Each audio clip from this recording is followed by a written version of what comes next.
Well, on Saturday, you saw the difference between a program that's been there before and a program that's trying to get there.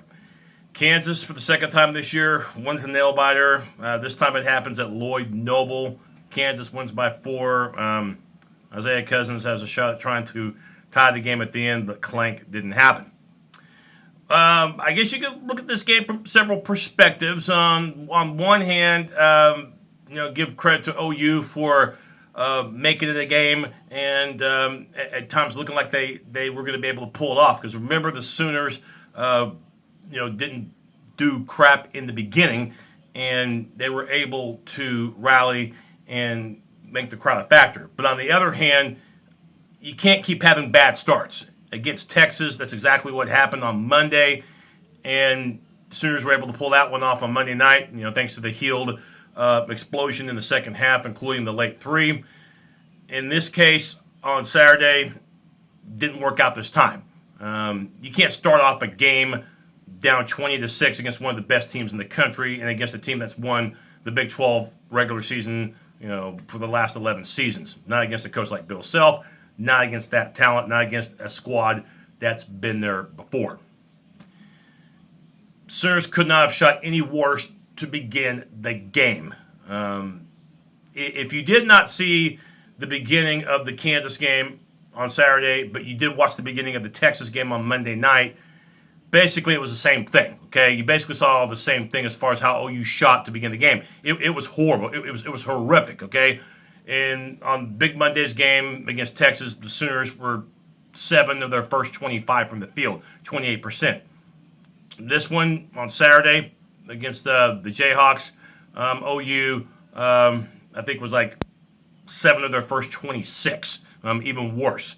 Buddy Hield, after being the hero on Monday, had 0 in the first half, field goal wise, and give a lot of credit to Devonte Graham. Before I go any further, might remember something I said before the first OU Kansas game a few weeks ago. I said one of the factors in that game I believe was going to be Devonte Graham. I got absolutely ripped to hell by a Kansas fan for even bringing that up, okay? And this was a month ago, okay? Because I saw something in Devonte Graham. I didn't say he was one of the best players on the team, but I saw something in him. He's going to be a factor. And I said that before the first OU Kansas game, all right? And he didn't play too bad of a game, as a matter of fact, in that matchup. One of the great college basketball games we've seen in quite a while where Kansas won in 3 overtimes. You know what Graham did yesterday? He had a career high, okay? He had a career high. Not only did he shred the Sooners, but defensively, he did a heck of a job on Buddy Hield. Again, Hield did not hit a field goal in that opening half. Played pretty good D on him. So to that Kansas fan who absolutely ripped me for even insinuating that I thought Graham was going to be a factor at all, you know what? There you go, okay? It just goes to show you that every now and then I know what the hell I'm talking about, okay? Whether you think I do or not. And Graham just absolutely made it a point that he was going to make his presence felt, including that 3-pointer with under 2 minutes to go when OU had the lead. Those are plays that will make the crowd go mute. Those are plays that will regain momentum. When I look at that game yesterday, did it remind me of that first matchup? No, okay? Because nothing's going to remind me of that first matchup when Kansas beat Oklahoma in triple overtime. I mean, that's just one of those once-in-a-lifetime games. This game had back and forth in it. Yes, this game had some momentum swings, but nothing's going to ever remind me of that first game. So I'll make that clear right now. To me, the key in this game, if you want to look at maybe the one area of this game where the Sooners are going to be doing this, it's not going to be where Buddy Hield missed the free throw in the final seconds with OU down a point, okay? Because the free throw was Oklahoma's best friend in this game. When they got more aggressive after the bad start, they were getting to the free throw line and for the most part were cashing in. Okay, that's not what cost OU the game.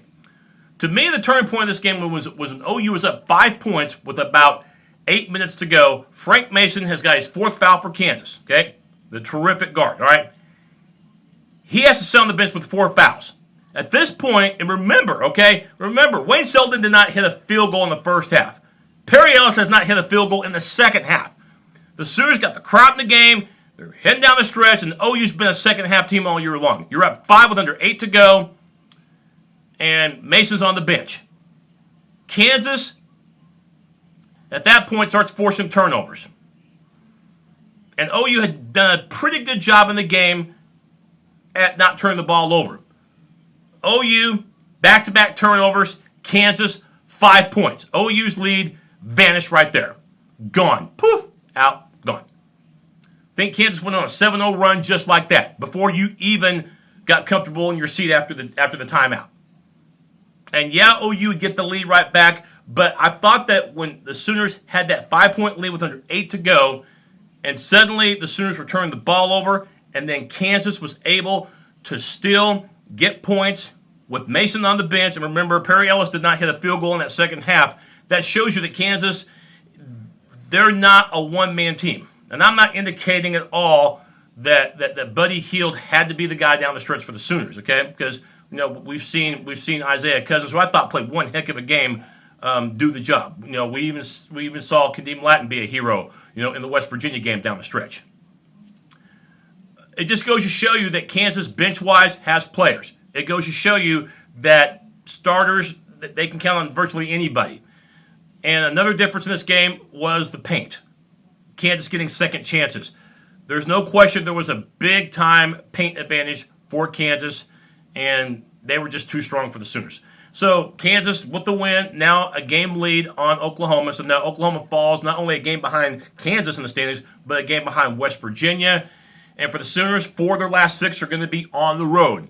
I'm not saying that the Big 12 is over for the Sooners, and I'm not saying that it still cannot be a deep NCAA tournament run for the Sooners.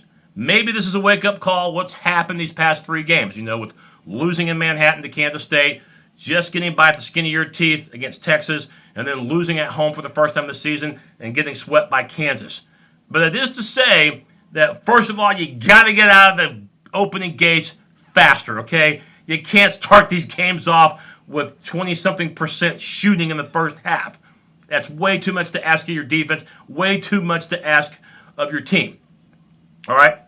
Secondly, you have to have more of a paint presence. That's going to be the big thing. And Buddy Hield needs to start off these games better, okay? Second half, he comes on strong. And another thing, too, Ryan Spangler was a no-show on Saturday. He was virtually a no-show, didn't do much in the paint, and point-wise, very, very little. So 4 of the last 6 for the Sooners, in no particular order. The home games, OSU and Baylor. Baylor will not be a picnic. And neither will the road games either at Texas Tech and at Texas. Those are going to be tough ones right there. Those will not be easy at all for the Crimson and Cream.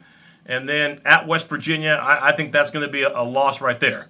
I think that'll be a loss. So you got road games at West Virginia, at Texas Tech, at Texas. At TCU, you should be able to handle that. That's the regular season finale. So the Sooners right now at 20-4 on the season. That's the way they look right now. 8-4 in league play with 6 to go.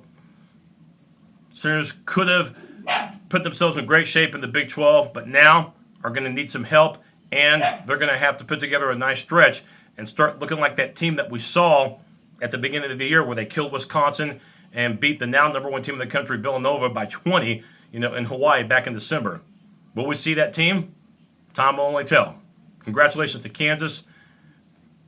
They've won the Big 12 last 11 years, and if they win it again, this might be Bill Self's best coaching job ever.